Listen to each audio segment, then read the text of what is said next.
Dave Sebastian, and it's very nice to see you all. And today we have a packed program, and I will just show the topics now. And these are the topics we'll be covering. And the first section is about forces, and the second section is about pumps. And as always, this is our contact email address. So if at a later point in time, you would like to have the material that I use today, please send an email to this email address. We have a packed program, and it's unlikely that I'll be able to cover all the topics. And that is why I'm saying if you would like to have the information after the webinar, we can send them to you. I will cover as much as I can today. And the first thing I'd like to say about forces is that there is no rigid rule about how you calculate forces or how you define forces. It is entirely up to you. And you have to work with the PIPENET user will have to work in conjunction with the pipe stress engineer to decide what forces you would like to calculate. And PIPENET is very, very flexible when it comes to defining the forces.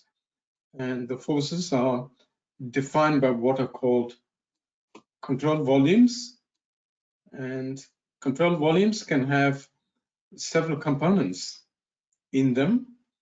And the boundaries of the control volumes are called control surfaces.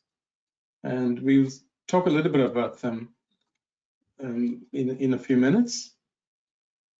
That's the first thing. And the second thing I'd like to say is that when it comes to, there is a fundamental difference between flow analysis and pipe stress analysis. In flow analysis, we must always look at the global network. So any part of the network which is connected to the source of pressure surge or whatever you're looking at must be considered. Whereas pipe stress analysis is a local analysis. Usually it's from anchor to anchor, but you can do this stress calculations or reaction forces and so on as you like. And that is why it's very important for the pipe stress engineer to work in conjunction with the person doing the flow analysis. You have to work together as a team, and the load cases can be considered separately. And PIPENET is designed in such a way that the network doesn't have to change in order to perform the load case analysis, because the forces can be extracted as you wish. And this is a very, very fundamental point. And you will see this again and again as to why it is very important to do that. And why PIPENET, the flexibility of PIPENET in calculating forces is of fundamental importance. And of course, I mustn't forget to say that pipes do not get damaged only because of high pressure. They typically also get damaged because of forces. So that is why calculating the forces is actually a very, very important aspect of surge analysis. Okay, let's look at the first topic, that's the boundaries of control volumes.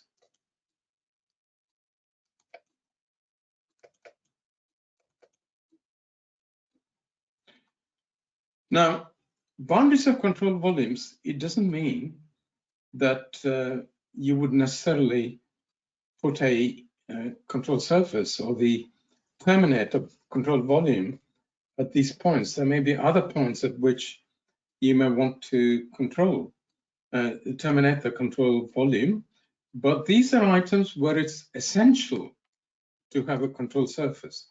Why? Because the force doesn't transfer past this point. For example, if you have an expansion joint with no tie rods, then the forces cannot go past it. And if you have a blank flange, there is no way the force is actually going to go past the flange, because that's the end of your system. Or if you have a change in direction, and the force can only act on this item, it cannot get transferred to the other side of this elbow. Or if you have a flexible pipe to which you have a connection, then the force cannot go past it. So the termination point, or the break point, or the control surface, or whatever you want to call it, it's essential that it doesn't go past any of these items. Okay, that's a fundamental point. And that is what I mean by saying, when is it essential to have an endpoint of a control volume? And that's the first thing that you've got to understand. And then we consider simple and complex forces. What do they mean?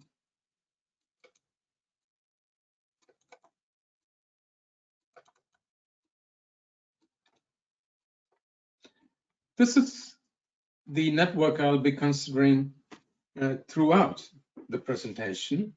It's an elbow pair, and there'll be other examples we look at, but this is the network that we'll consider throughout the presentation. It's because it's very, very simple, and it's easy to explain the principles of forces with such a simple system. And you can see, I mentioned that this elbow will have two components in the force, and that will be even in the steady state. Even in the steady state, that will experience a force, and you have F1x, F1y, and the vector sum of those two components. And of course, this could be in 3 dimensions as well. It's easier to see this as being on the XY plane. And this elbow also has an X component and a Y component, and the vector sum of those two components. Forces such as F1x and F1y, which are in the direction of the pipe, they're called simple forces. Essentially, that's what a simple force means. Whereas F1, which is a vector, and it's in 3 dimensions, that is called a complex force. And those of you who have at least some familiarity with pipe stress analysis will know that we actually work with unbalanced forces in pipes, in straight pipe sections for pipe stress analysis. So when it comes to pipe stress analysis and reaction forces on pipe supports and so on, we will only use the simple force. The complex forces are not very often used, and for today's presentation, I will only consider simple forces, because that is what you'll be using almost exclusively. And, okay, so let's have a look. It's the unbalanced force, F1y minus the frictional forces, because what do we mean by the force? The force in PIPENET is the force that the fluid exerts on the pipe or some other item. It is not the force. We cannot consider the reaction forces from pipe supports and anchors and things like that in PIPENET. PIPENET only calculates the force that the fluid exerts on the pipe. And so sometimes this force can be very big. That's because there is an external force from a pipe support or anchor, which is actually compensating for that. PIPENET cannot consider that because that is outside the pipe. It has nothing to do with the fluid force. We are only considering the fluid force. And the fluid force exerts 4 components. We're considering this pipe here, or this section of the pipe there. And don't forget that's F1y, F2y, that's the frictional force. We also have the static head force. So F1y minus frictional force, F2y minus the static head force. That is the unbalanced force. Don't forget friction, because the friction force acts on the pipe walls. So this is the unbalanced force. And a simple force can only be used on straight sections of pipes, but it can have components within the control volume, such as valves, T-pieces, and so on. As long as the direction doesn't change, you can have a number of components within the control volume. And we'll see this later on. And it can only have 2 control surfaces by definition, because it's a straight section, and hence it can only have 2 endpoints to the control volume. A complex force is a force with 3 components. It's like the vector force F1 above. It's used for local stress analysis by finite element programs. It's not used by pipe stress programs. And it can be used for components other than pipes. And, for example, if you want to have the force on a valve, you may want to use a complex force. It can have more than 2 control surfaces. For example, if you want to calculate the force on a T-piece, it'll have 3 control surfaces, and it'll be a complex force because there's a change in the direction in a T-piece. If a T-piece is, of course, part of a straight pipe section, then that is not the case. But I'm talking about the T-piece taken on its own, and we calculate the force on that. That is a complex force.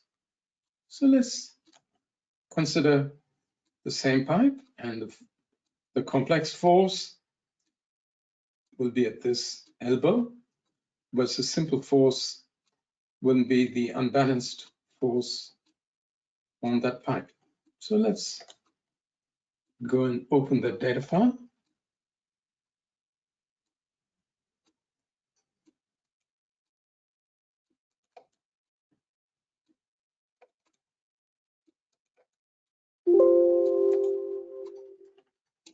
See, that's the data file, or the schematic of the data file we're considering. That's 50 meters, another 50 meters, 400 meters. The diameter it's not actually that important. It's 100. I believe it's 100 all the way through. And the pressure here is 0. The pressure there is 10 bar gauge. Because of course there's no pump or anything, so we need a pressure difference for the flow to happen. And this valve, as you know, it starts to close at 5 seconds. It's at 5 seconds it's fully open, at 8 seconds is fully closed, and hence it takes 3 seconds to close. Let's go and have a quick look to see how I've defined the force. See that it's simple. See that it's by default, it goes to simple, and it's on pipe 1. If we show the labels and increase the font size,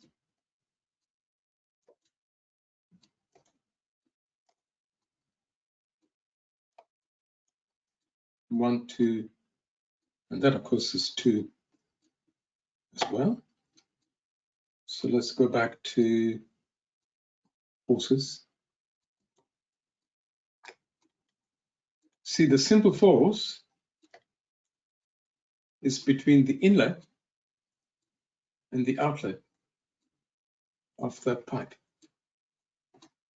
And we have the options of rigid at the endpoints of that control surface. If you remember, I said that for a simple force, you can only have 2 control surfaces, and these are the 2 control surfaces, and they're both on pipe 1. We look at the complex force.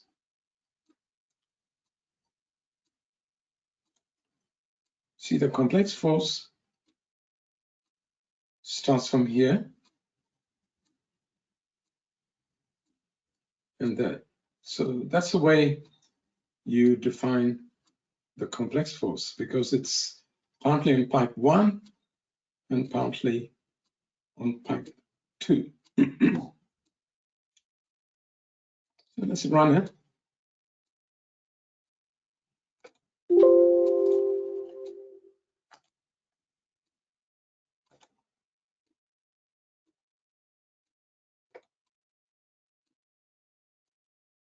By the way, I must mention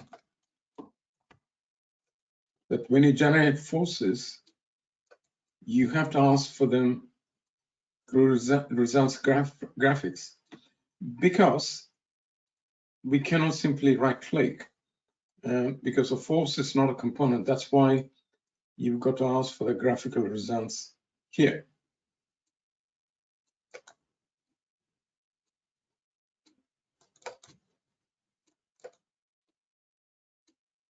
Simple force. Now, it's a relatively small force, but it's very, very difficult. And the complex force is defined here. You can have a look at that. Let me remove that for simplicity. I have a X component. You also have a Y component. They almost coincide. Why? Because they're almost at the same point. So the force acting that way is numerically equal to the force acting in that direction. There's one thing I'd like to mention here. You can see that they're both positive, but a positive force means something quite different when it's a simple force or a complex force. It's obvious when I talk about it. A simple force will be positive if it's in the same direction as the direction of the pipe.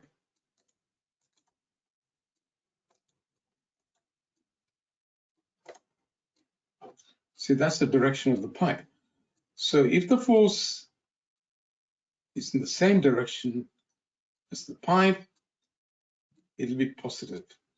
And if it's in the opposite direction, it'll become negative. Whereas a positive force for a complex force is different. It depends on the coordinate system you're using.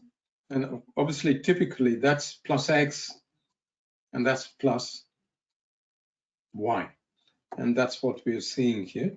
That's why they're numerically actually equal. You can see that there'll be a very, very small difference. We use, they're not exactly the same. They're slightly different because there's a small friction loss in that section. While we're here, we can also show you, we can zoom in as we like. I mean, we can use this to zoom in, or we can use this.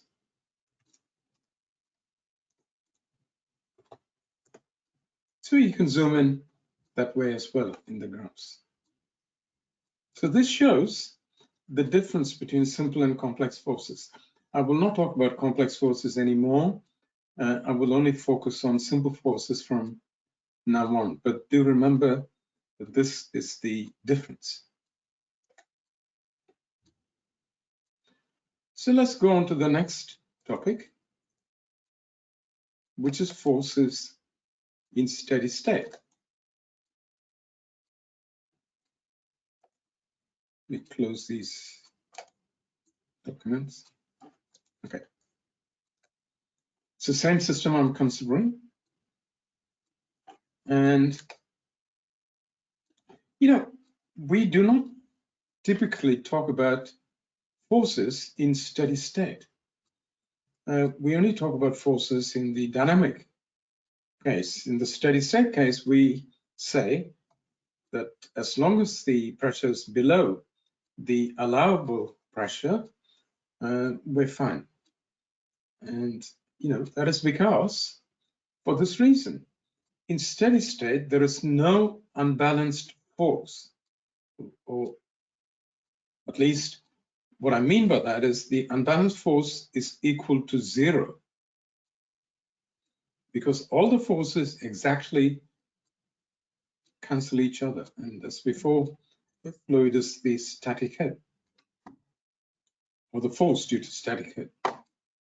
So we can see if that's true by doing some calculations in PIPENET. Let's go to PIPENET and open the data file again. Oops, I just had it.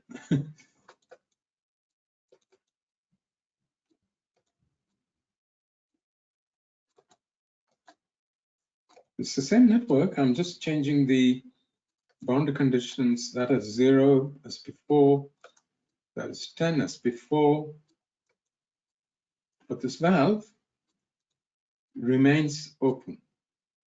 That's what we mean by steady state. That's nothing is changing. But the force, of course, is defined as before. We only have one force. From now on, as I said, we'll only consider the simple force. The interior point of 50 to 100. Why am I defining the force like that? Because that is the force in this section. Now, there's a very key point that I would like to mention here, but it's we'll see a little bit this in a little bit more detail. The definition of a force in a pipe like this is very, very simple. You do not necessarily need to have a node in order to be able to calculate the force. You can define the force, leave the pipe in this way and calculate the force on that section by defining the control volume appropriately.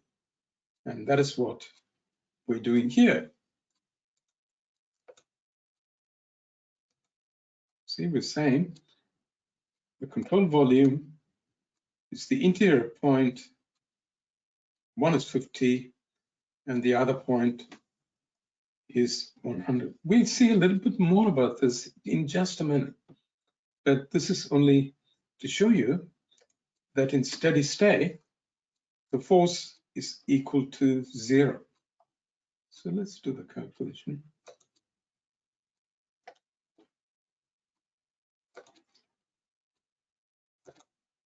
Go to the graph.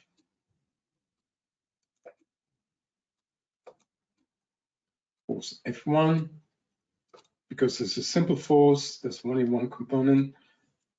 Don't forget, this is always in the direction of pipe.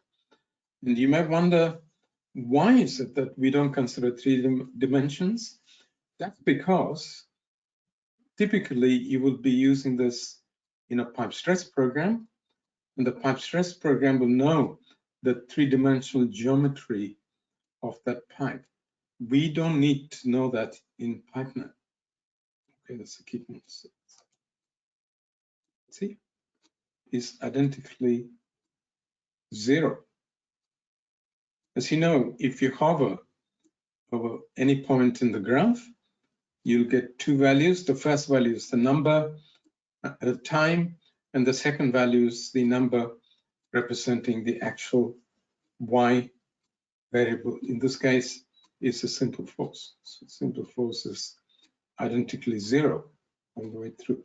So this is what I was saying. In steady state, the unbalanced force is 0, and that is why in steady state we do not consider forces. We only consider the pressure and make sure that the pressure is below the allowable pressure. Okay, let's go on to the dynamic cases now. The valve was initially, it's better to go here.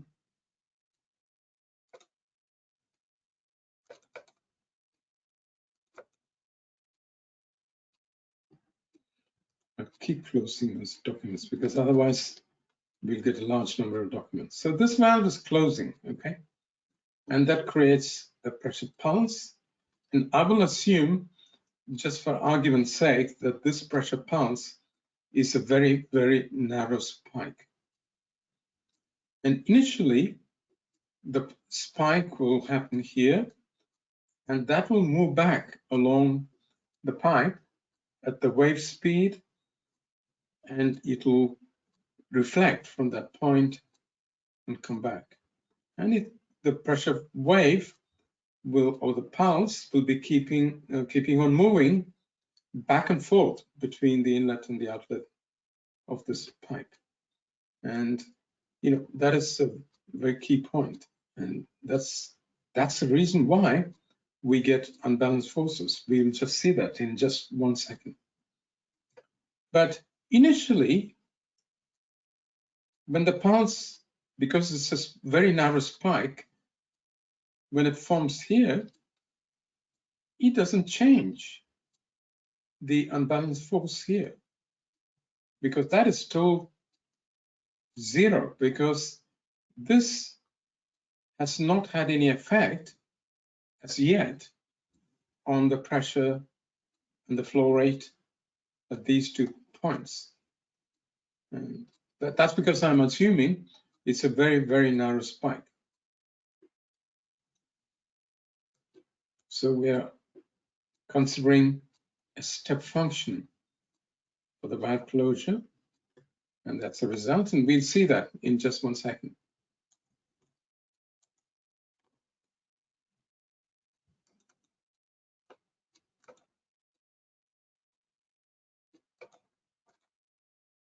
It's the same network, 10, 0. But the valve closure pattern is different. I'm using a step function.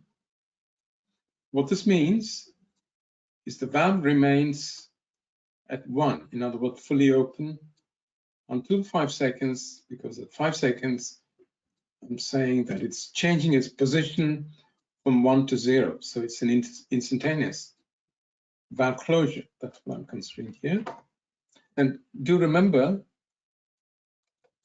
that the closure takes place at 5 seconds.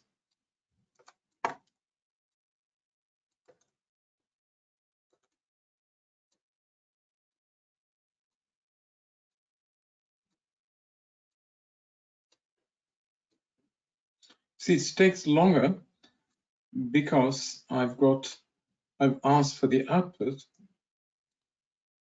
for the pipe as well. And, and because the pipe is subdivided into grids, it takes much longer to output. So when you're actually running PipeNet, be careful about asking for results for pipes, because PipeNet will save the results at all the grid points along the pipe. Because as you know, a pipe, for dynamic analysis, is divided into segments. Okay.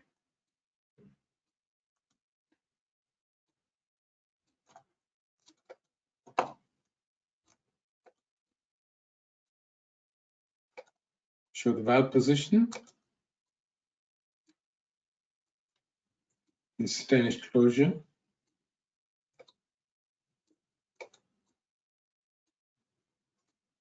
So you can see the force remains 0. This is the point I was making, because the pressure pulse takes time to get to the input. If you have a look at it using the magnifying glass, you can see the difference. The other interesting thing about this is there are 2 spikes here.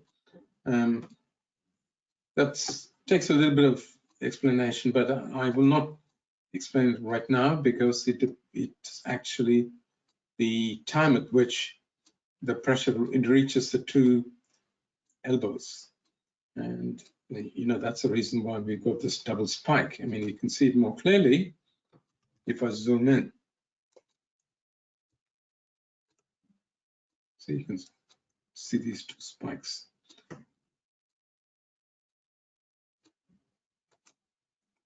So that is what I mean by saying at the time the valve finishes closing, in this case, this instantaneous closure, you still won't get any unbalanced force until the pulse actually reaches that point. Now where things start getting more interesting. Close this.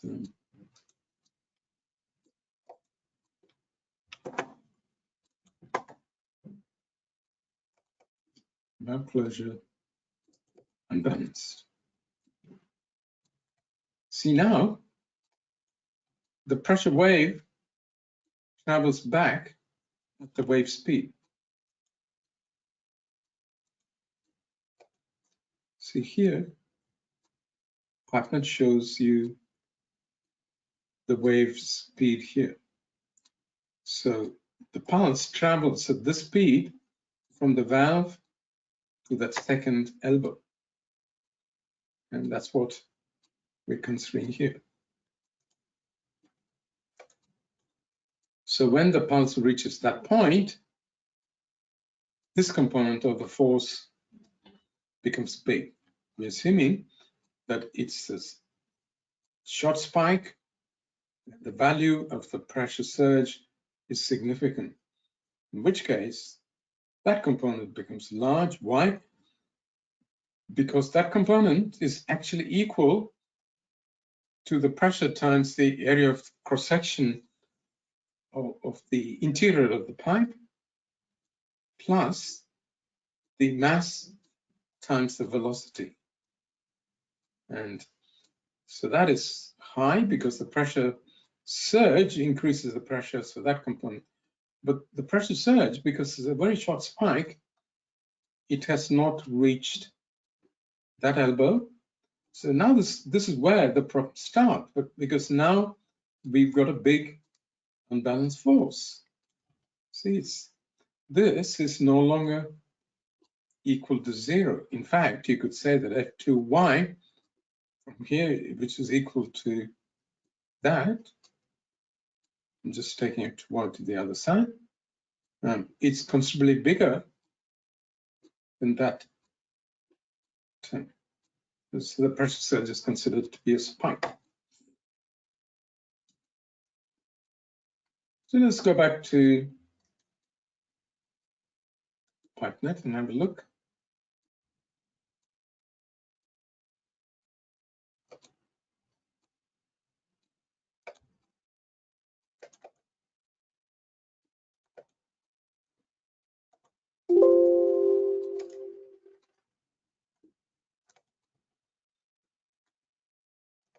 See, this again is F1. Now I'm considering the valve to take a more realistic time to close. At 5 seconds fully open, at 8 it's fully closed. And so it takes 3 seconds to close. And I want to calculate F1. And my supposition is initially this would be a large value. And that is, this point is about 100 meters from the inlet of the pipe.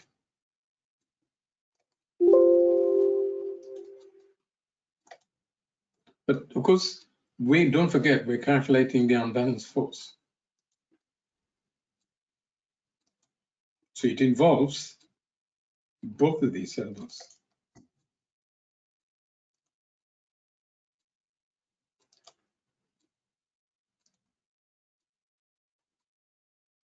See, initially, let's zoom in.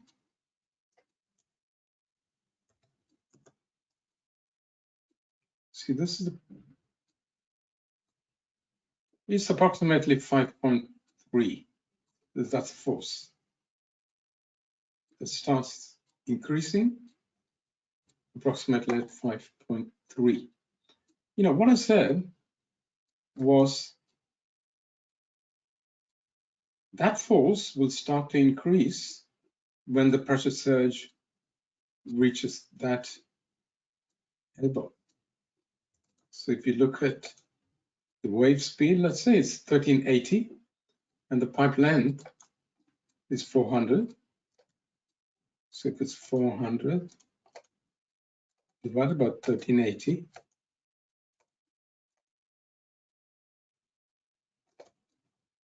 it's about 0.3 seconds approximately.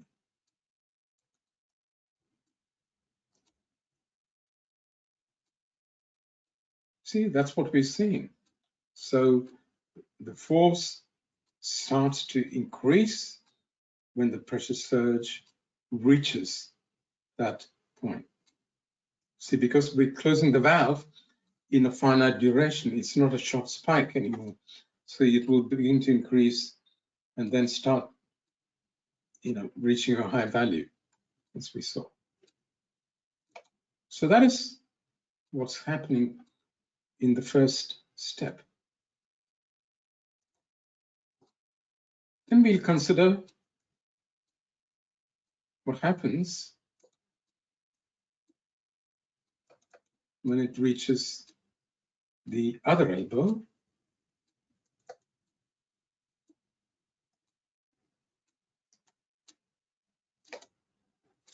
See, now the position reverses when the pressure spike reaches the other elbow. That component becomes quite big, and that goes back to a smaller value. As I said, I'm considering this a little bit hypothetically in an extreme case. It will not be starkly like this. It doesn't shift from elbow to elbow quite that way because it's a wave front of the pressure. So this will not go back to a very tiny value, and that will go to a very large value. I'm just showing this for explanation purposes.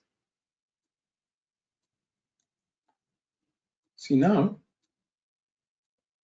F1y, if I move these to the other side, is much greater than the other terms added together. That's what I would expect to see. We'll just see that in just one moment. Go back to PIPENET. And you just check the definition of the force.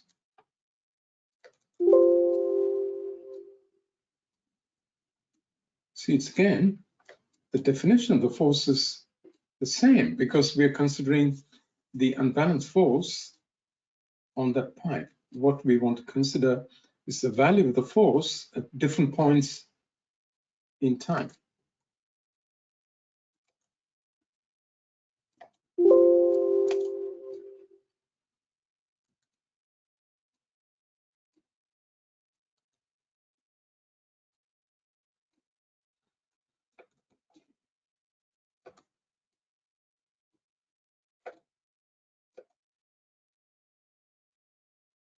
Let's consider, let's say, between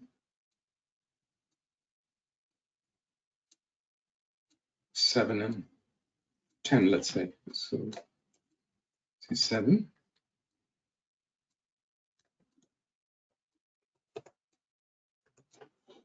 So you can see the force is now negative. What's that mean? Why is it negative? It's quite clear, because the force is acting that way. The unbalanced force, that's what we saw. And that is in the opposite direction to the direction of pipe. Don't forget, it's the unbalanced force in that pipe section. And that is acting that way, and it's in the opposite direction to the direction of the pipe. And that is why the force became negative. In case you missed it, I'll go back to it.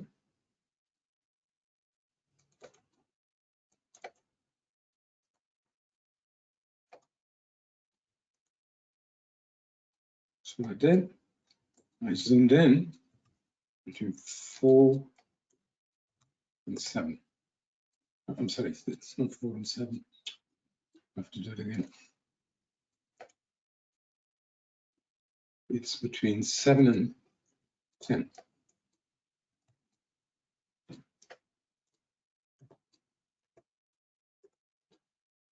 See, it's negative. You can just about see the negative. 0, and it becomes negative. Well, if you like, you know, I can show you all these interesting things that you may not be aware of. So I can draw the 0 line.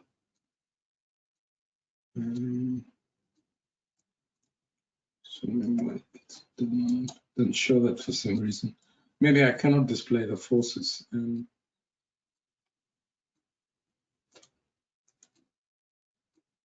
Yeah. Anyway, there's something other. Maybe the limit lines are only available for other other variables, not forces. Okay, but it's clear that this is negative. It's because it's in the direction opposite to the direction of the pipe. So let's go to the next topic.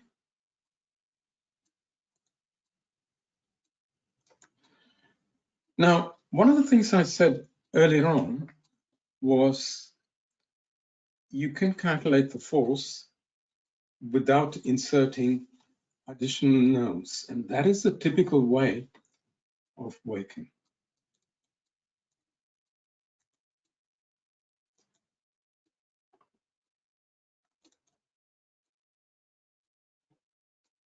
What's actually mean without inserting additional, and how does partner do that?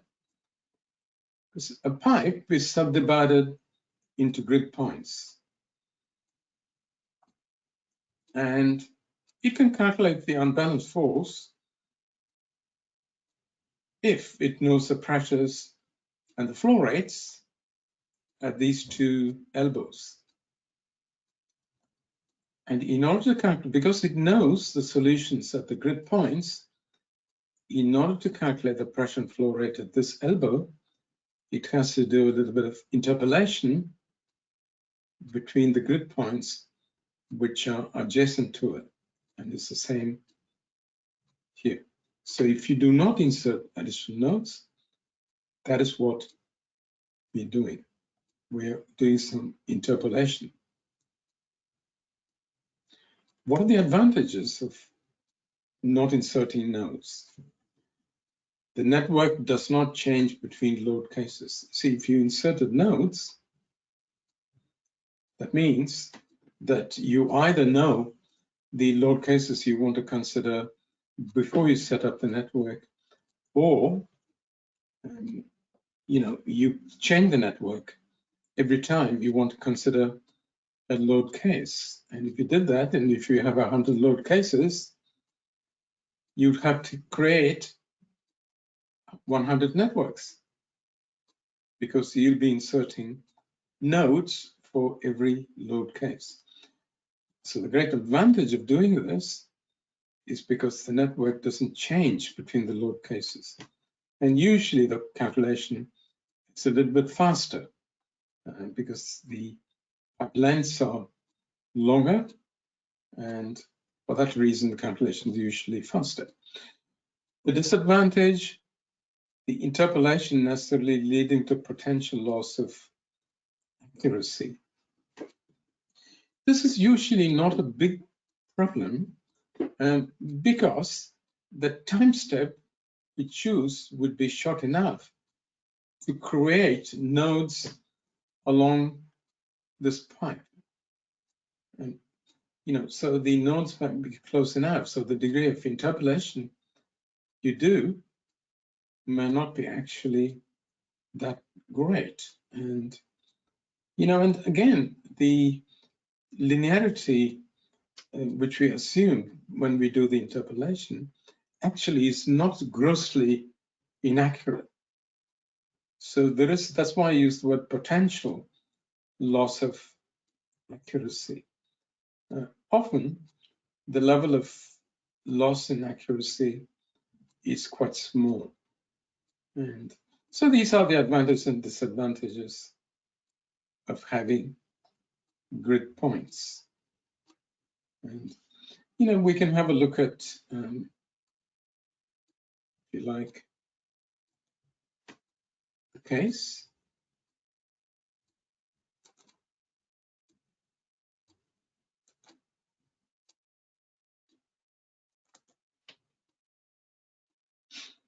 This will take quite a long time to calculate, so I will not calculate with that.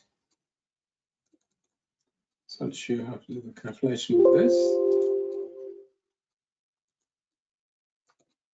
See, I've defined the calculation time step here.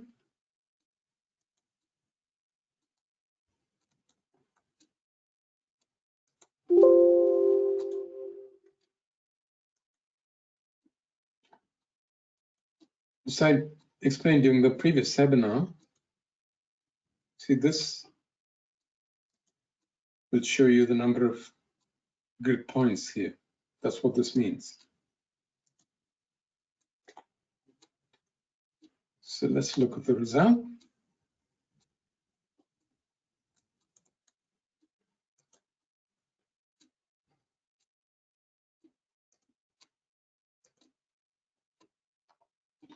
Another neat feature in Python, as you know, you can open another data file.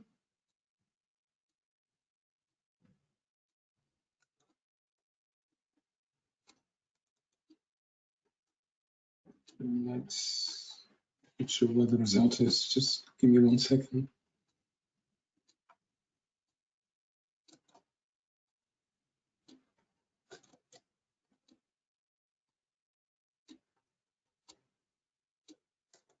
Maybe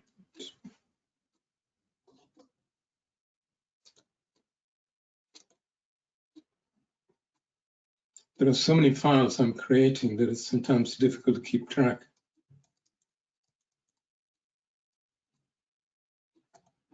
Let me just do this. Yeah. See, that's what I want to. Okay.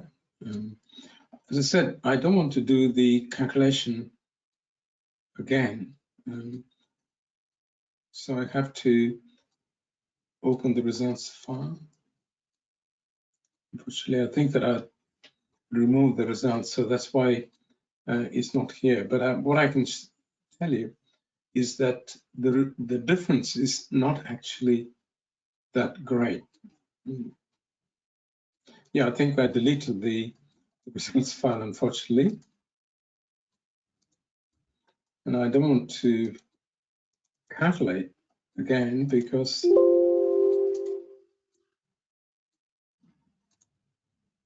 you can see that the time step for calculation, and if I do the calculation, see, it's slower because we're asking for the results for the pipes, and that makes the calculation a little bit slow, so you can see.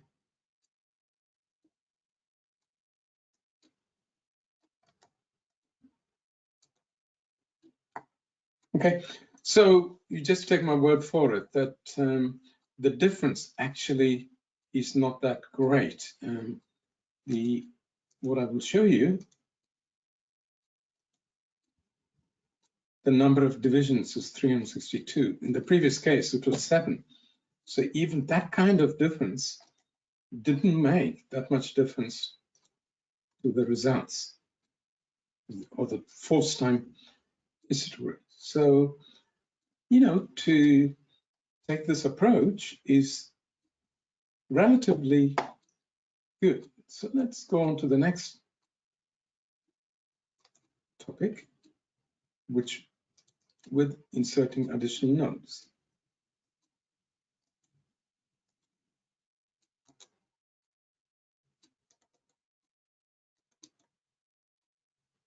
So here, we're physically inserting additional nodes, and because PIPENET will calculate the results of these 2 nodes, it does not need to do any interpolation.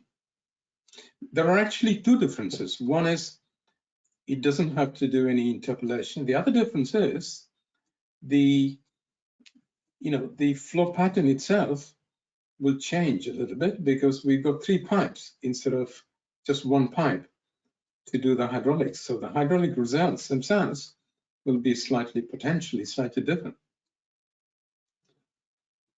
What's the advantage? There's no interpolation, potentially leading to greater accuracy. And usually, there's not a great deal of difference. It has many disadvantages. One of them is that network changes between the load cases, potentially slower calculation.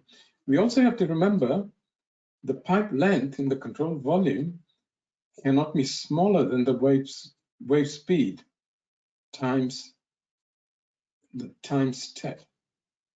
Okay, that is something you've got to remember as well.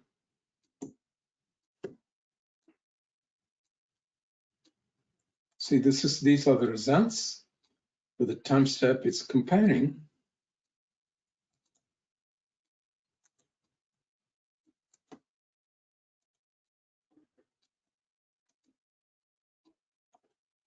the results, with and without the new nodes inserted. Okay.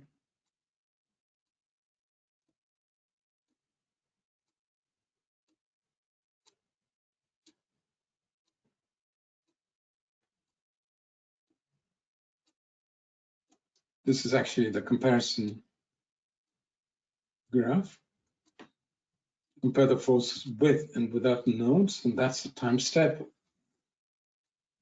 And you can see that they're very, very similar. And the difference is more due to the fact that the dynamics of the system changes because the flow analysis itself produces slightly different results. But it's quite remarkable when you think that inserting those additional nodes and working without the additional nodes makes virtually no difference. Okay, that's the 2 cases. The next one I want to consider is these 2, and possibly that. And these are actually the remaining 2 topics, and the other ones that I can go very quickly. What do I mean by multiple components? See, one of the beautiful things about PIPENET is the control volume can consider a multiplicity of components. The only thing is there must be no change in the direction. That's a key point, because you can only have 2 control surfaces. So we can define the control volume in this way. Because we cannot have a change in direction, we do not consider the force in that direction. It's only the force along this section of pipe between these two elbows, and we define the control volume in this way.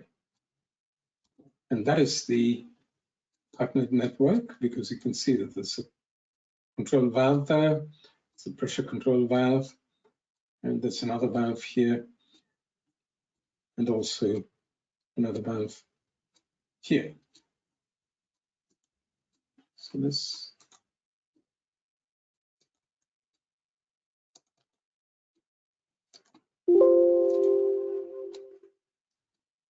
that's the network.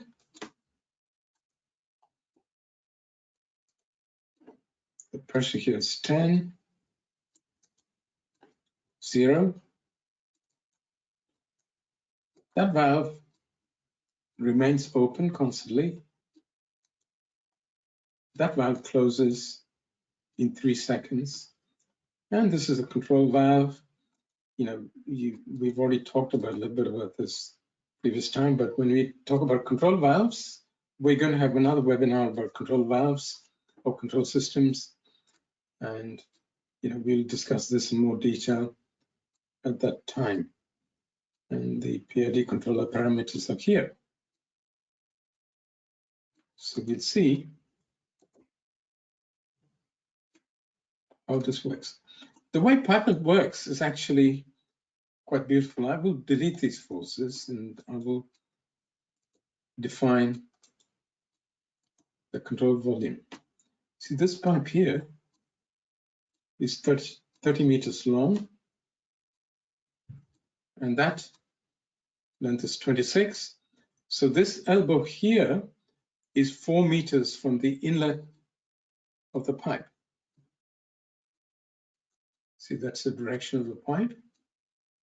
And this elbow is 10 meters from the input node of that pipe. So that's pipe 1, 2, and pipe 3. So how do I define this? Let's leave it as force 1, it doesn't matter. So this elbow is on pipe 1. Is at an interior point, which is 4 meters from the input node of that pipe, because the length up to here, this elbow is 4 meters. Then there is pipe 3, and this elbow is 10 meters from the inlet of that pipe. So click on pipe 3. It gives a warning message. Are you sure that's what you want? So I say, yes, of course. That's what I want. This pipe. It's an interior point, and that's 10 meters from the input node of that pipe. See, there is this here. If I click on that, it'll give me a list of the components it's found. See, so you do not have to input all the components. You just input the endpoints, and PIPENET will work out where all the intermediate components are. See, it's beautiful, isn't it? It's very nice, very easy to do. And so PIPENET will infer the properties of all the components that are between those two elbows. So I'll do the calculation.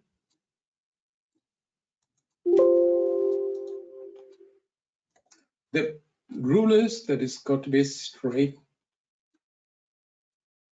section with no change in the direction.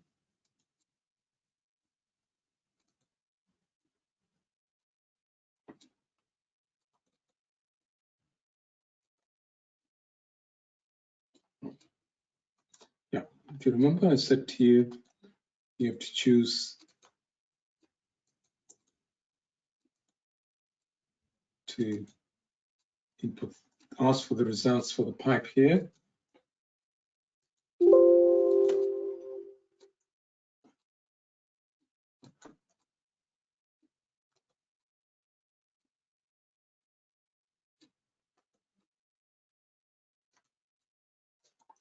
force,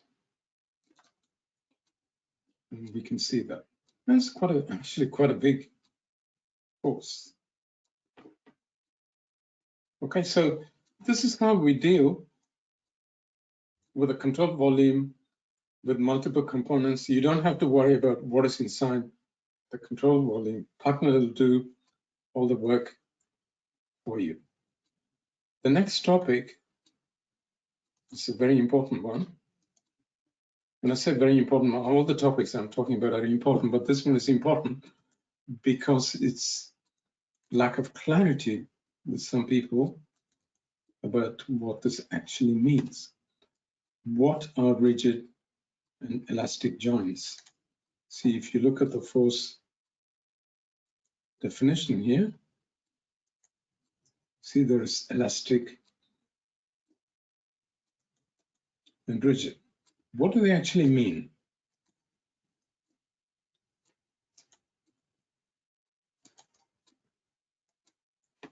See this one here, if you consider the unbalanced force along that pipe, is the difference between the force there and the force here. So you would define them as rigid joints at both ends. But here, see, it's the freestanding pipe here. It's not, there is no restraint or anything like that here. Then the unbalanced force is simply that component. There's nothing compensating or acting to balance the flow of the force in the other direction, because it's a free end of a pipe which is not restrained in any way. The pipe could, of course, be restrained here or there. But the fundamental point here is, as I said earlier, what PIPENET calculates is the force that the fluid exerts on the pipe. This is a fundamental point. It's the force that the fluid exerts on the pipe. The compensating force, or the force that's restraining the pipe, is not something that PIPENET can calculate, because, you know, the PIPENET could be supported here or there, or this could be connected to a tank. And PIPENET doesn't know where they are and what compensating force they're exerting. That's one point that, you know, causes people a great deal of concern sometimes, because it's very clear that here the unbalanced force is the difference between these two forces. Whereas here, the unbalanced force is simply that one component. So here, the unbalanced force would tend to be much higher than the unbalanced force here. And people sometimes worried about that, but you see, that's only because PIPENET cannot consider the restraining forces. There'll be other forces which are restraining the pipe from moving. Okay, always keep this in mind. We are only calculating the force that the fluid exerts on the pipe or the piping system. We are not considering the external forces, which could be due to a multitude of items which are restraining the pipe. You know, if it's a power station, it could be snubbers or something which are restraining the pipe. We cannot consider what force they're going to apply. We only consider the fluid, the force exerted by the fluid. So here, this is rigid and that's elastic. So please understand this point, that there is no force acting in this way. And that's useful if we want to find out how we're going to restrain this pipe. whatever we're using to restrain the pipe would depend only on the force acting in one direction. Okay, that's the difference between rigid and elastic joint. Let's open the data file for that.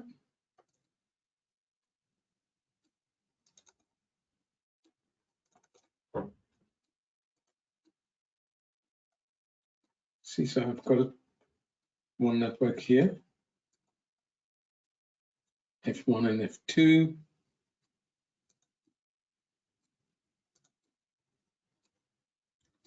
F1 first. See, it's rigid and rigid. Why? We are assuming that there are no flexible connections or anything like that. It's simply a rigid pipe in between the two elbows. So we define the endpoints as rigid and rigid. F2, on the other hand, by the way, of course, the positions are all different. I'm not considering them. And it's rigid. And because it's freestanding, it is elastic at this end of the control volume. The control volume is like so. And at the end of the control volume on this side, it's elastic, which is what we had here.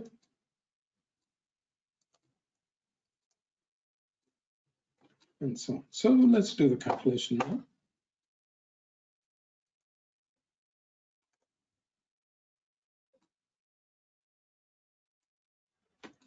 See, when we actually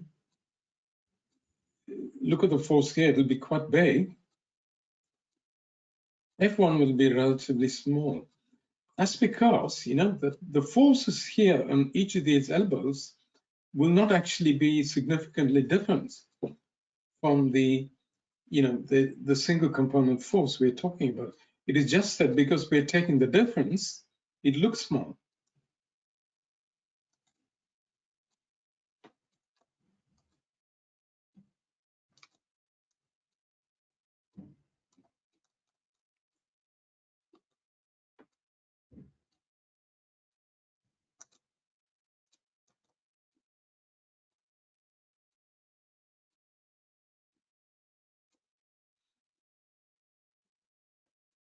Okay, that's the force. It's quite small, as you can see.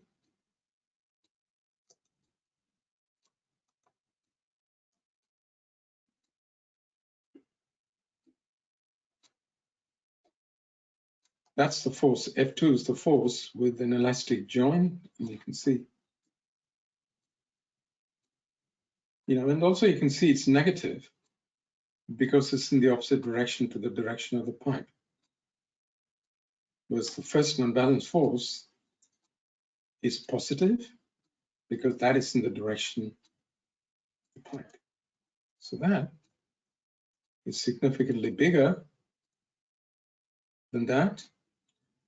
But the point remains that F1 is the difference between these two forces, whereas F2 is only the force acting on that. That is why this is quite a bit bigger than the other. It goes to minus 8,000, whereas this one here only has a maximum of 622. So, you know, so this is in the nature of things that it just means that we have to have an external restraining force which stops the pipe moving. Okay, so that's what that is.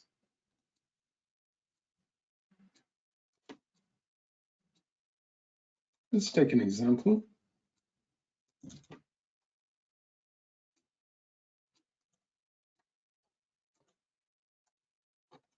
See here, I'm considering an anchor. Don't forget that the force applied by the anchor is an external force. We cannot consider that because the force in the anchor, you know, the restraining force of the anchor depends on many things. and which has nothing to do with PIPENET. And we have an expansion joint here, and we're considering the unbalanced force in all these 6 sections. So don't forget that this is elastic, that's elastic. This is also elastic because there is an external force which we do not calculate. Okay. So let's open the data file.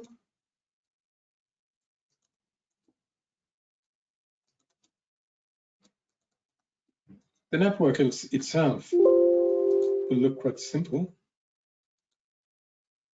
This is the position where there is an expansion loop. In fact, if you don't want to, you don't even have to define that as a node. But there are, because as you know, in PIPENET, we can define the force with complete freedom.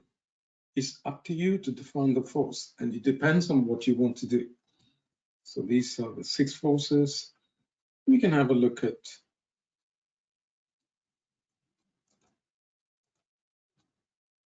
a couple of them if you like. See, these are the 6 forces. We pick F3 at random. See, rigid and elastic. This F2 is rigid and rigid. So I can do the calculation.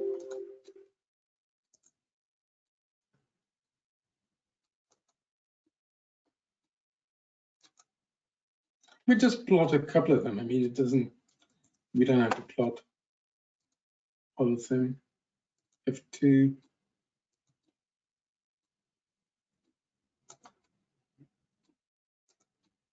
F4.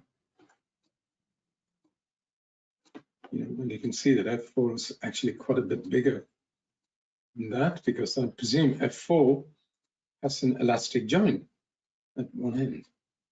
It just means that it tells us how to support the pipe. Okay, that's what that is. I'd like, as I said, I'd like to not go through all of them, because we'd be happy to send you the files for these, and and people who have already got PIPENET, we can also send you the data files I've been using today. The only topic I would like to very quickly cover is the Caesar interface. We have a document that actually, I'm not opening up in PIPENET, I want to look at it here.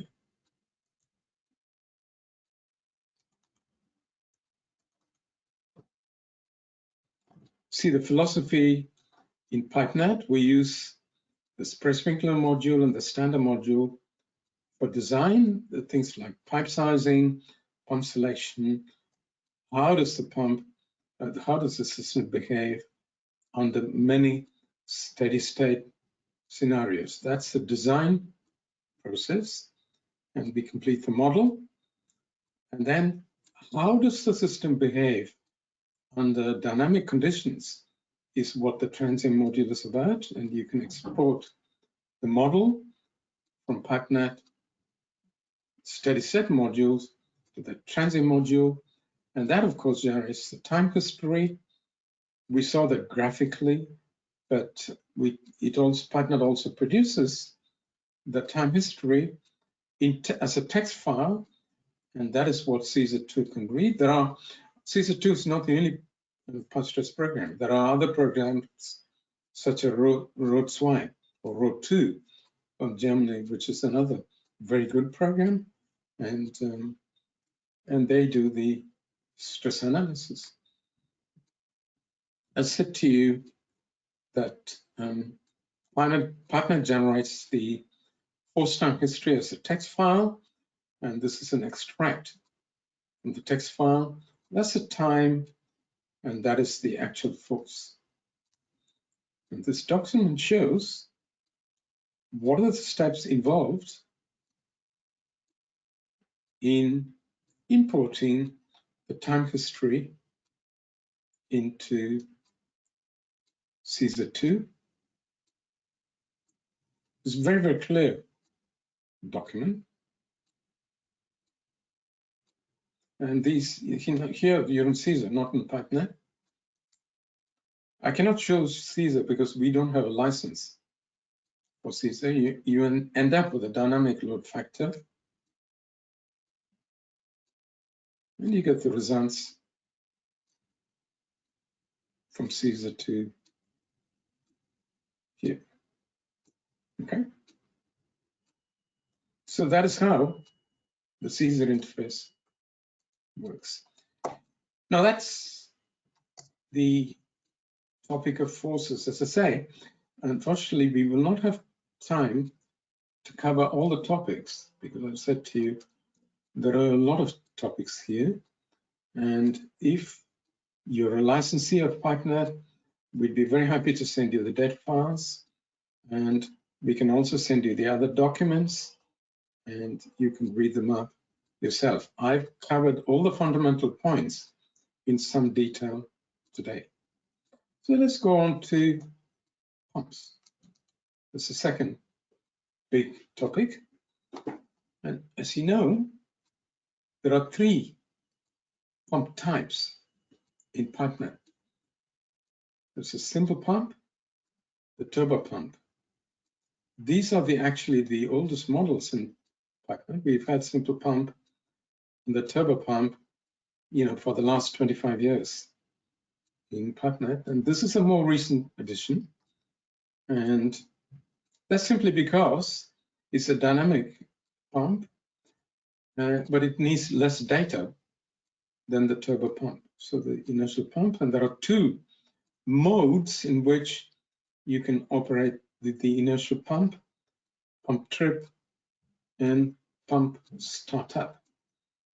Because for pump trip, you will not need the torque curve because you're assuming that the torque that's rotating the pump is essentially becomes 0. So, we don't need this. Whereas for when the pump starts up, we will need the torque curve. That's why the inertial pump can work 2 different modes.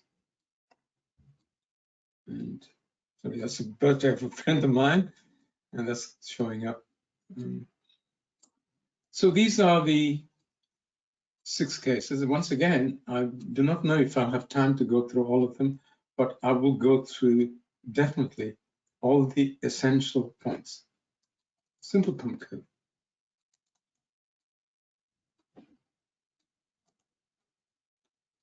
Let's be done with it. Okay. Let me close this. Simple pump curve, what is it? It's basically the pump performance curve supplied by the pump vendors. And it is usually the pressure of the head against the flow rate at the design point. Normally the design point is the best efficiency point. What do we mean by that? If you plot the efficiency against the flow rate, it will have a peak, and that's called the best efficiency point. And usually the pump curve is supplied at that point, but it could be supplied at any point, it doesn't matter. And PIPENET uses what are called the affinity laws to calculate the performance curve at other speeds, other RPMs. And the relationships are shown here. You can also control the pump speed with an information node. But PIPENET itself cannot calculate the speed change in the pump because speed change of the pump depends on many things, like the moment of inertia, and the torque, and things like that. And PIPENET doesn't use the data. What are the advantages? The data is easy to get. The model is just the pump curve and the affinity laws. The affinity laws are built in, so you don't need to input them. the pump curve, you must specify in the library. What are the disadvantages? Engineering generally, the rule we follow is the simplest model that's good enough for the purpose is the best option. That is what we always choose. And that's a great benefit of this model. The simple pump model is adequate from an engineering point of view for a large number of applications. So why go to the extent of inputting all the other data, which you don't need? Okay, that's the best advantage of the simple pump. The data is easy to get. The disadvantages: ignores the resistance of the impeller. What do I mean by that? If the pump is stopped, it doesn't mean the delta P across the impeller is zero, because if for some reason there is flow, the pump will actually act like a turbine if the flow still keeps going through the pump, because the flow will rotate the impeller. And for these reasons, the impeller will actually give a resistance to flow.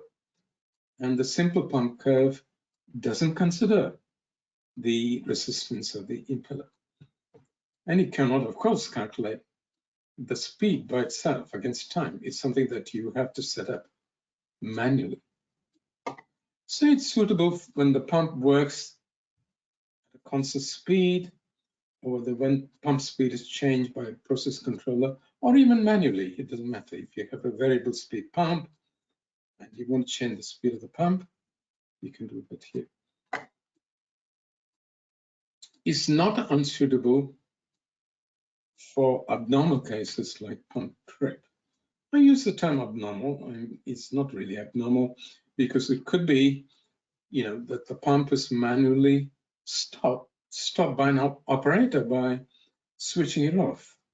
And this cannot model how the pump or the system may respond under those circumstances. You cannot model how the pump is going to start up. And you have to set this manually. Okay, so that's the disadvantage of the pump, and it summarizes where you could use them. So let's go and have a look.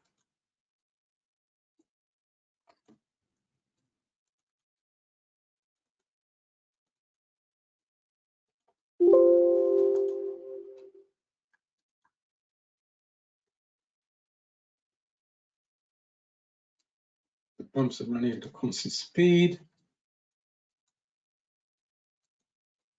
The pump performance curve is defined here.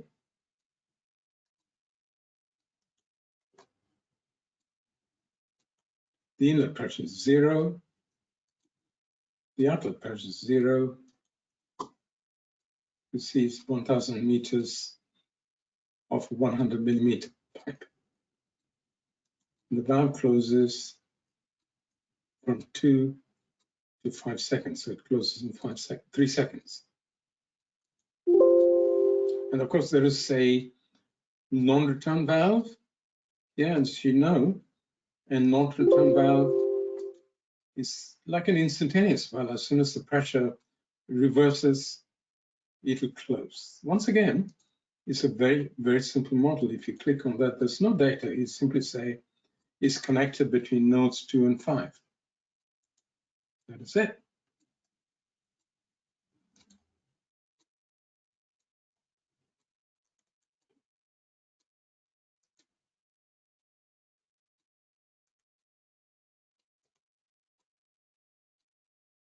See, that's the pressure at the inlet of the operating valve.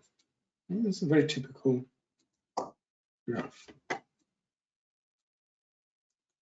So that is a simple pump. Let's go on to the turbo pump. The turbo pump is the most complex built-in pump. and is based on the rated speed, rated torque, rate of flow rate, rated head, and the moment of inertia, and the Suter curve. What is this rated? As I explained, usually it is the best efficiency point. At the moment of inertia, we know that, of course, is a constant value. And then the Suter curve. What is the Suter curve? See, it's defined in this way. The turbo pump has its name because it's a very comprehensive pump model which can work whether the flow rate is positive or it's negative, and the delta P is positive, and the delta P is negative. You know, it's a very classic situation where you see we can actually open the turbo pump case.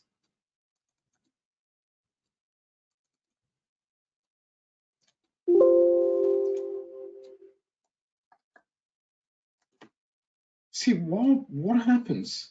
You click on that. See the turbo pump. Do you remember I mentioned to you this is the best model to use, most accurate model to use if this is a trip of the pump? Or, you know, when I say trip, it could be because the operator switches off the pump. See, the problem is when the pump loses power, the pressure here typically would become less than the pressure there. Why? Because the fluid in this pipe is moving, and hence the pump is acting like a valve. You could say the pump is like a partially closed valve, and hence the pressure here could fall below the pressure there. And so you see the normal pump performance curve will not cover a point where the delta P is negative. That's a key point. But we have to cover that with a turbo pump. And they're called Suter curves. Basically, you can see that the flow rate divided by the rate of flow rate, which you've input, alpha, is the RPM divided by the rated RPM. Don't forget, these values can be negative or positive. And we can take the tan inverse, pi plus tan inverse of that is x. In the Suter curve, this is x. Let me zoom in. Okay. So that's x, and it goes from 0 to 2 pi. Because that goes from 0 to 2 pi. And these are all the cases. See, that's normal pumping because the head is positive, the flow rate is positive, the RPM is positive, and the torque is also positive. But in the pump trip condition, that x could become, so in this case, the x lies between these two values. That's the Suter curve values. So in this way, we can model all cases where there can be any combination. The flow rate can be positive or negative. The head can be positive or negative. The RPM can be positive or negative. And the same with the torque. They can all have any values. And for example, you know, if the flow is backwards and the the pump is rotating backwards, but the torque is positive, then the head, of course, is also positive. That's like a turbine. Okay, the head on is positive means the pressure here is higher than the pressure here, and that acts like a turbine. So you can model all situations. What are the advantages and when would you use them? It models the flow resistance of the impeller, because this is essential, as I mentioned earlier, because the delta P across the impeller can become negative. You can model pump trip and the 4-quadrant operation. Disadvantages, it needs to suit a curve. And if you're a customer, we can give advice on how you can estimate the Suter curve. There are techniques for doing that.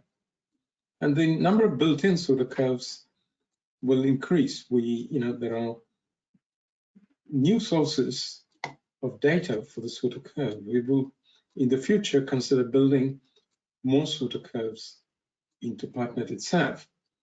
But if you do not have the Suter curve, we can help you to estimate it.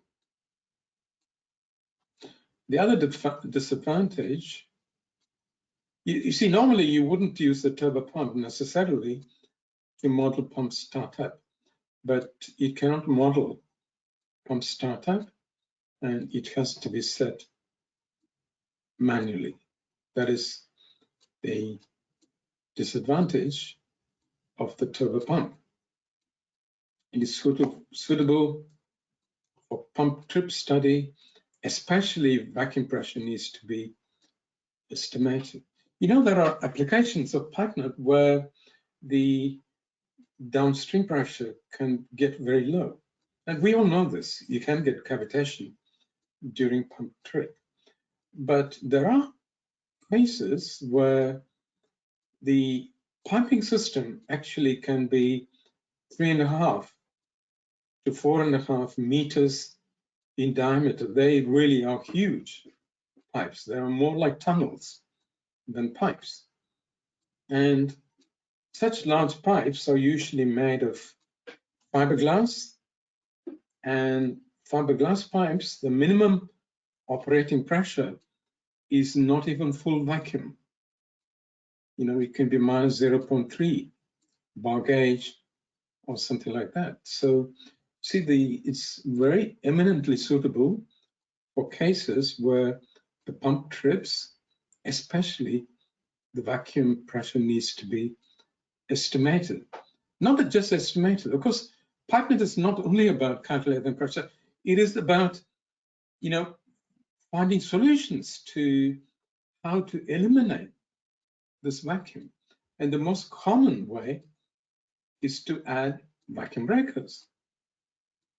That's not the only solution. You can add a flywheel to the pump so that the pump actually trips more slowly. So you can consider the reverse flow rate in the pump, the reverse rotation of pumps, and so on. So it is useful for a very comprehensive range of applications. It's unsuitable for pump startup study where the speed is unknown. The inertial, if you want to study the startup characteristics of the pump, it's better to use the inertial pump, which we will see in just one moment. So let's go on to this and look at the turbo pump. This is a Suter curve, and these are the quantities I mentioned. They are the rated quantities, and that's all and the amount of inertia, of course, doesn't depend on the speed, so it's input separately.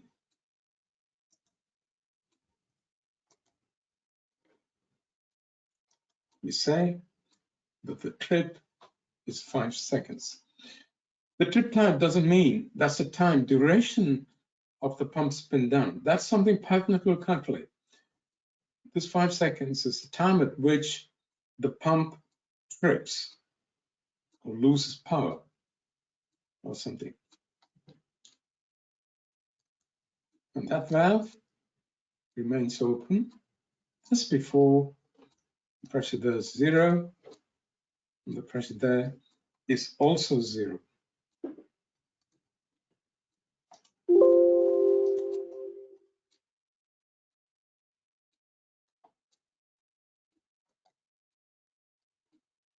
So let's have a look at the pump itself first.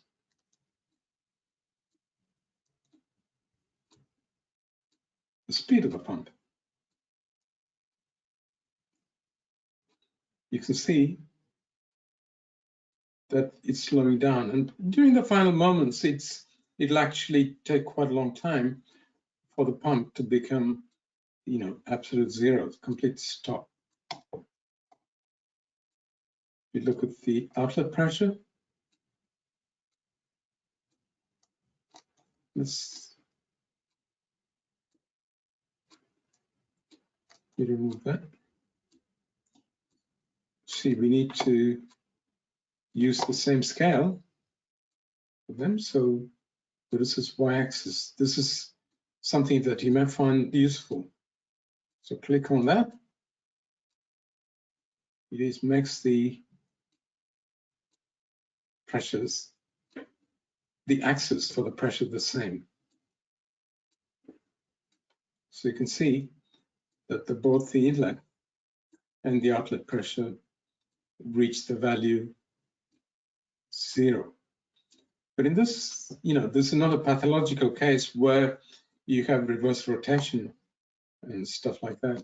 The pump speed actually, you can see, that's the axis. We'll remove those for clarity. See,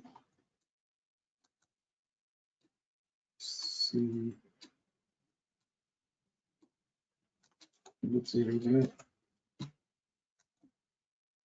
Yeah, that's a 0 line. I succeeded this time. And you can see that it's very slowly approaching the 0 line. As a turbo pump, but of course the behavior of the system here, is no different from any other, especially because this valve is constantly open. See, there are other cases I can show you.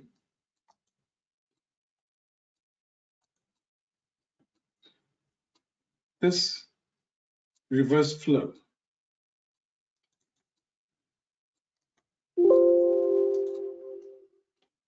It's essentially the same network. See, I've made the pressure there 5 bar. In the previous case, we had 0 bar at the inlet and outlet. Now here is 5 bar and 0 bar here. And we're using a dynamic check valve. We need to do this. In the previous case, we had what is called the non-return valve. Non-return valve will close as soon as the delta P is negative. Sorry, the delta P is positive. In other words, the pressure here is higher than the pressure there. Whereas this one will take time to close. It's a time constant and so on. Apart from that, it's virtually the same. Okay.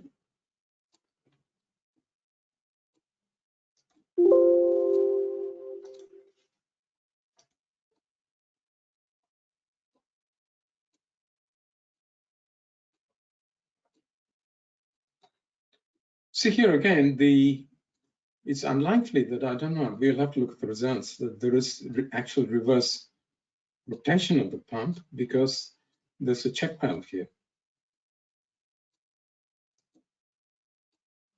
but you could get reverse flow because that check valve doesn't close instantaneously.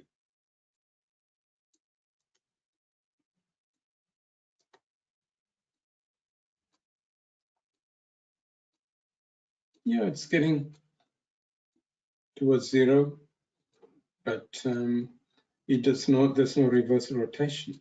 But look at the flow rate.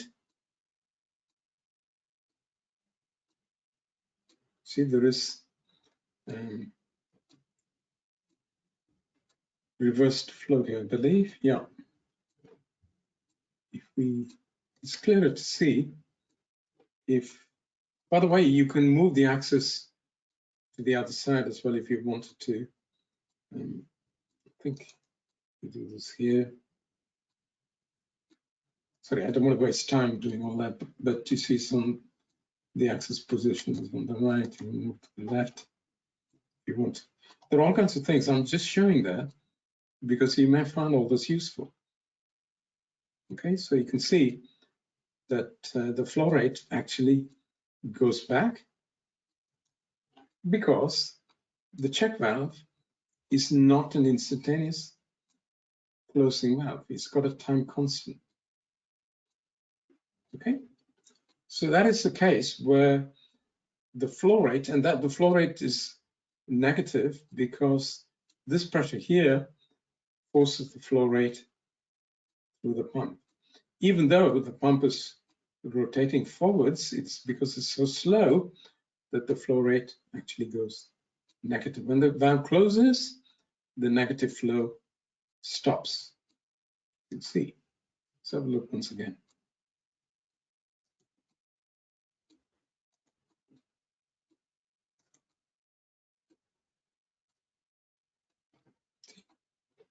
It goes to zero. You can have a look at the check valve position. See, it goes to zero for a while and the flow rate becomes negative, then it opens again and finally closes. Okay. So it's all, you can see that everything makes sense. It's quite beautiful, the results that you're getting. You know, it agrees completely with what our intuition tells us. This is pump trip with reverse rotation.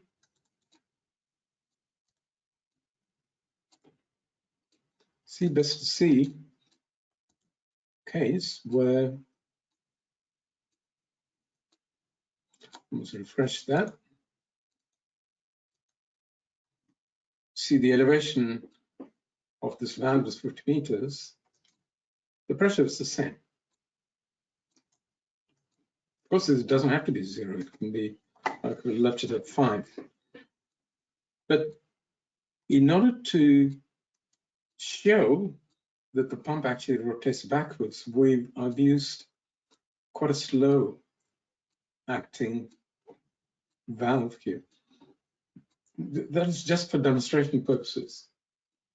It starts at 10 seconds and stops at 130 seconds. The real check valve will not do that. It'll act much more quickly, usually. And so it's an exaggerated case just for illustrating the point. This time the pump trips at 10 seconds. Pressure goes 0. Pressure goes 3 is 0. And that pump remains open all the time.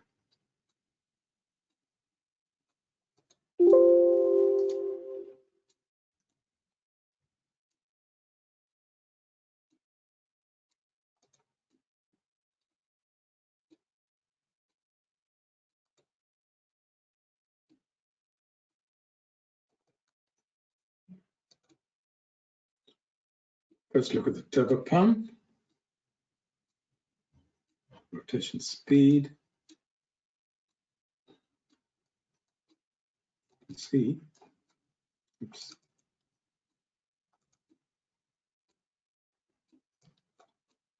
Show the 0 line. See, that's 0 RPM, and you can see that it's negative. Okay, and rotates backwards for quite a bit of time. Don't forget that it'll continue to rotate even after the valve is closed, because the impeller has some momentum, and that once it starts rotating backwards, it'll continue to rotate backwards. That's why this hasn't gone to zero as soon as the valve is closed. Okay. So it's beautiful, isn't it? It's amazing how the PIPENET models confirms our intuition. And also, of course, our intuition doesn't give us quantitative results, but PIPENET gives quantitative results. And of course, our intuition also may not be good enough when we have a complex network, because in a complex network, we must analyze things quantitatively. We cannot simply say, oh, I think this is what's going to happen. You know, maybe 10, 15 years ago, we had to do that because PIPENET was in its infancy. Although the transient module has been around for 25 years, it's only about in the last 10 or 15 years that people have started actively understanding the importance of transient analysis. So there are, some other cases, and I will not show these because these are bigger examples. What I must, I will emphasize this point again, that I create a lot of examples here for your benefit. They're not necessarily examples that we will have time to see today. And if you're an actual user of PIPENET, we can send you the data files. It's free. We won't sell it to you. We can send it to you free. And so please, let us know on pipenet@sunrise-sys.com. Next one. Inertial pump. I told you that there are two modes, pump trip and pump startup.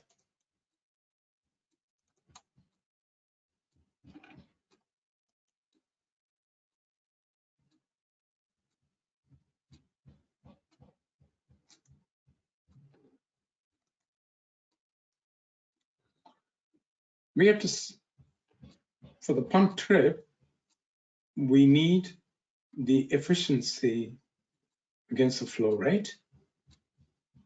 Sorry, the head against the flow rate, and the efficiency or the power against the flow rate, because efficiency, we can calculate the hydraulic power from the flow rate and the head, and so from the efficiency we can calculate the power anyway. And so we can specify that for the power. We also need to have the moment of inertia and the rated speed. They're all here. As an example, here you see there is a switch here.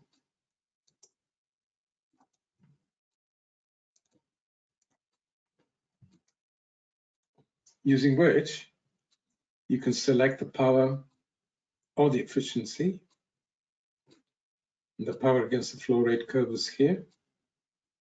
And the head against the flow rate curve is here. For pump startup, we will also tick on this tab and give another curve, okay? But for pump trip, these are the only two curves we need to know.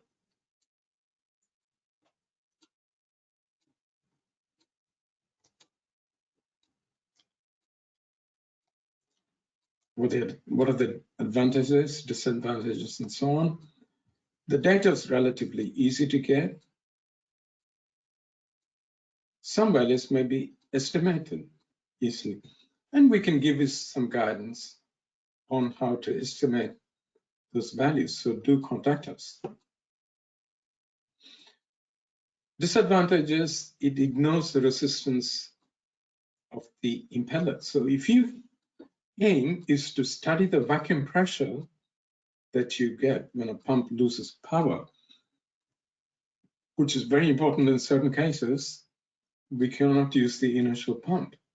Because if you want to, calculate the vacuum breaker size and position and so on, or a tank that you may wish to place after the pump in order to stop cavitation occurring and stuff like that, we cannot use the inertial pump. It's more limited than the Tumba pump, is obvious. It's suitable to estimate the pump's spin down pattern when the pump trips. Of course, you can also change the speed using a process controller or manually. It's unsuitable for abnormal cases such as pump tripped, followed by reversed flow, reverse rotation, and things like that. It's also not suitable for pump startup scenarios. And that is this pump trip case where we're only defining these two graphs. Of course, inertial pump can calculate the startup scenario, but you will need to give a little bit more data for that. That is the next case we'll consider. These are some results.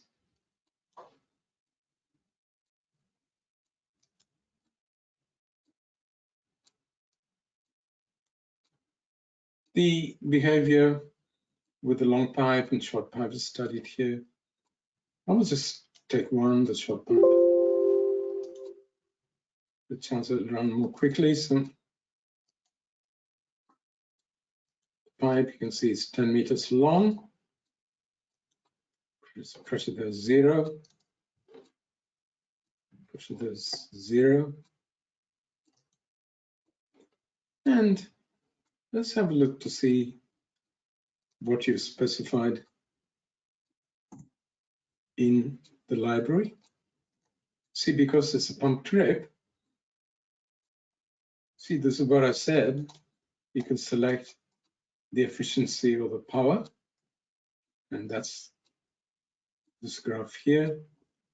And the pump performance curve is the usual pump performance curve. It's the same. That's the way you define the pump curve with a simple pump. Okay.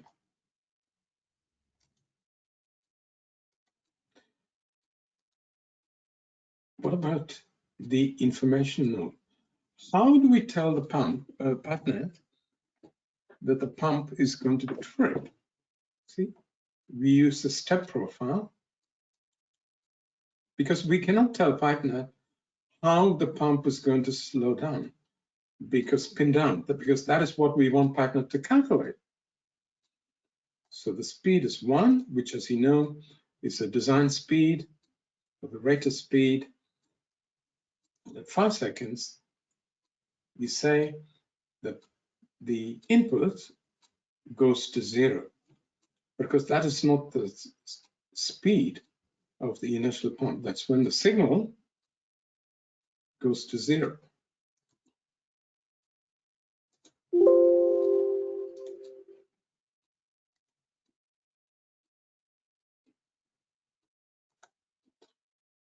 So let's look at pump speed.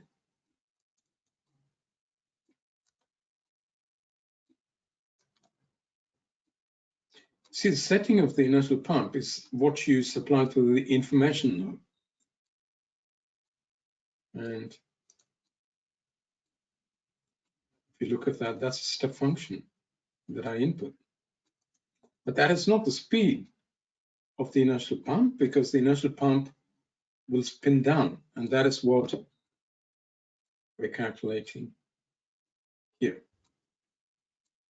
Okay, that's the inertial pump in the trip mode.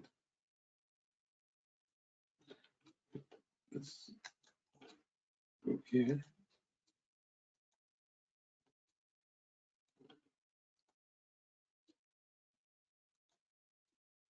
inertial pump in the startup mode.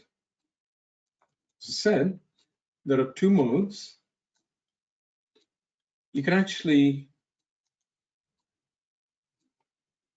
let's talk about these things.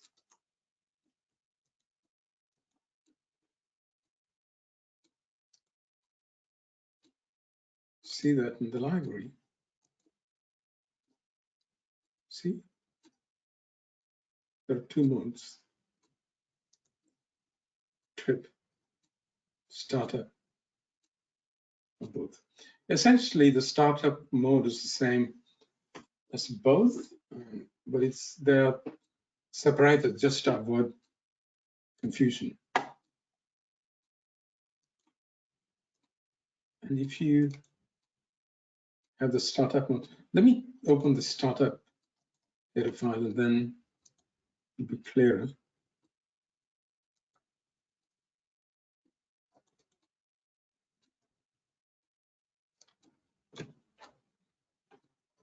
Take that one then.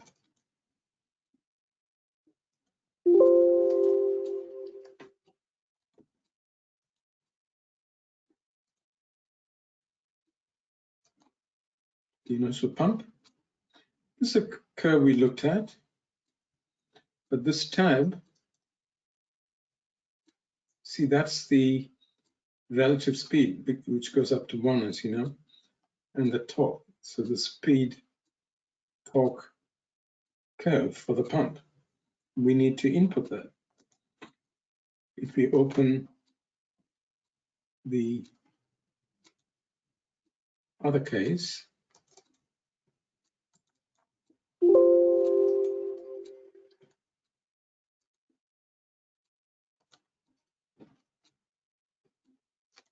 see, there's nothing there. Okay. Whereas with this case, where we are studying the pump startup, this is with a step function.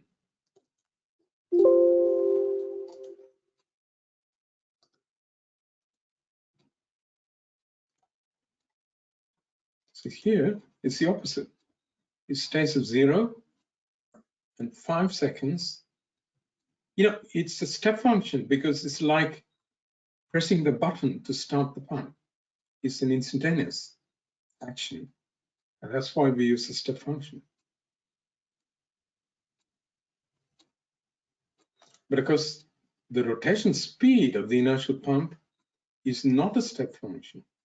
Okay?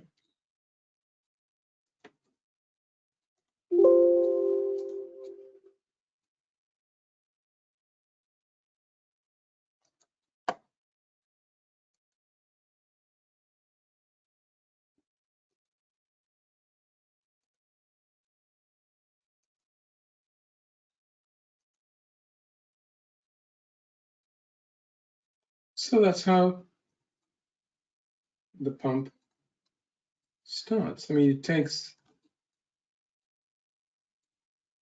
you know, approximately, let's say, 5 seconds to run up, which is what you would expect. Okay, so this is using the inertial pump in the startup mode. The two differences, or three differences if you like. We choose a startup mode here. We have to supply the torque curve because how the pump runs up depends on the torque. And that's the torque against the speed. And then we specify through the information node the time at which you press the button, essentially. Of course, it could be a switch or something like that. It doesn't matter. For example, if there was a control system which is sensing a pressure somewhere else, and another pump fails, you can use the control system to start this inertial pump. And then it'll be a switch. In the control, these are control components. We will look at the control loops in another webinar in the future. PIPENET has very sophisticated control systems modeling capability, which is very essential in many cases. So let's run this.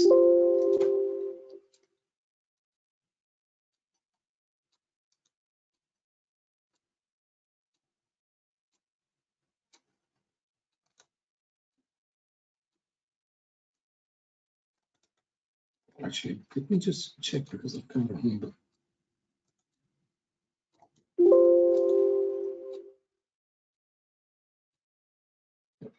Okay.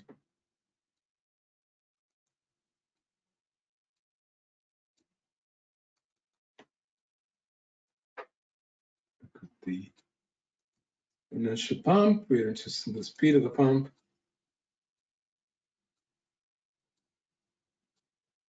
Oh, we've already done this. That's the step function that we input. Okay, so that's the inertial pump in the startup mode. In all these things, one question which might be going through your mind is, how do the three pumps perform when they should perform in the same manner? For example, we know that the inertial pump cannot model the vacuum pressure downstream and stuff like that, because it cannot model the delta P across the impeller. But on the other hand, if your model is supposed to work the same way with all three models, the results should be the same. That's what this is about. Let's just pick one case.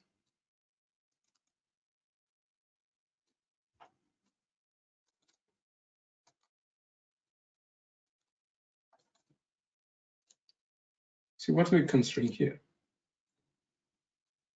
We are considering a case where the pump essentially, stops at 10 seconds. And it takes 15 seconds to spin down. And then at 50 seconds, it starts up again, and it ends up at 50% of the rated speed. Now, this doesn't actually consider any of the dynamics of the pumps themselves, like the impeller speed of rotation to be calculated and stuff like that. I'm inputting all those things. I'm doing the same for all three of them. These valves are here simply to create one network. You see, they're both closed. So the pumps actually work independently. It's only to create a single network. We've got these valves and they're closed. Just to be sure, the pressure is 0. The pipes are the same. The inlet pressures are the same. And we saw that the specifications for the pump speed is also the same. And if the models are good enough, I should get the same results with all three models. Because that's a question that might be going through your mind. Will they produce completely different results?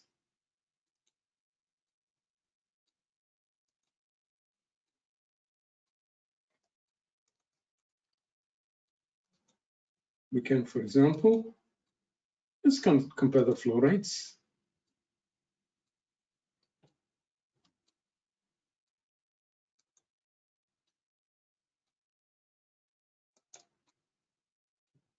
See, it's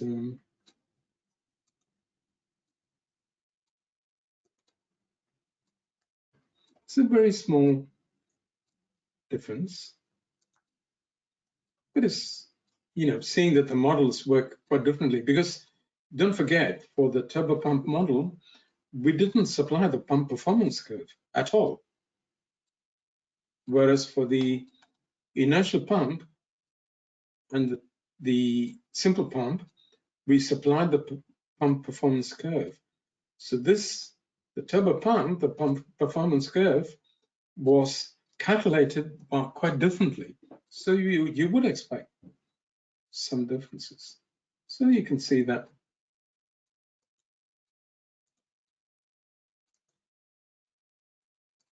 Pressure. The same. Very slightly different, but they all have the same pattern. So this is about pumps. I've said virtually everything I want to say. There are,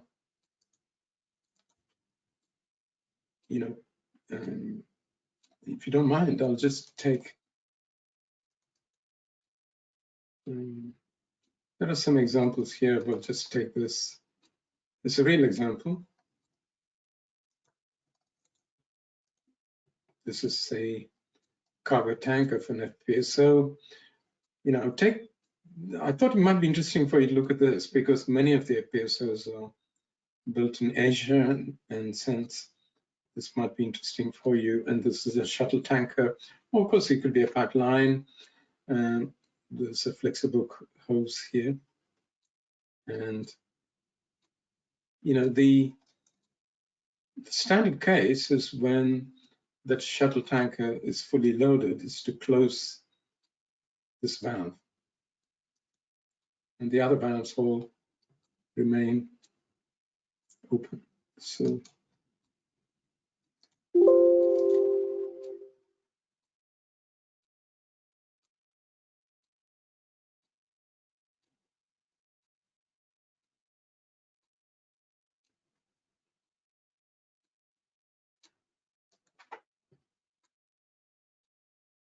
see, let's look at the text output.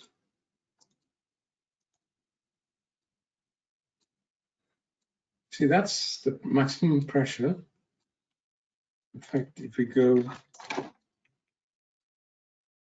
see in the hose, the maximum pressure is 35,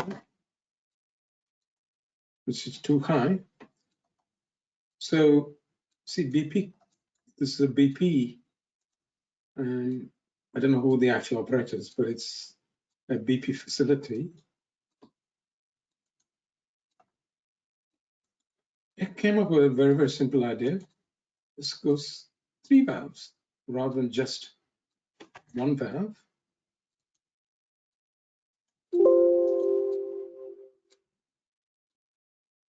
See, the idea is that if we just close the 1 valve, it bears the brunt of the flow rate going. If you close 2 other valves, the inlet flow or the inlet pressure coming to this valve is already decreased by the other valves closing. It's a very, very simple approach.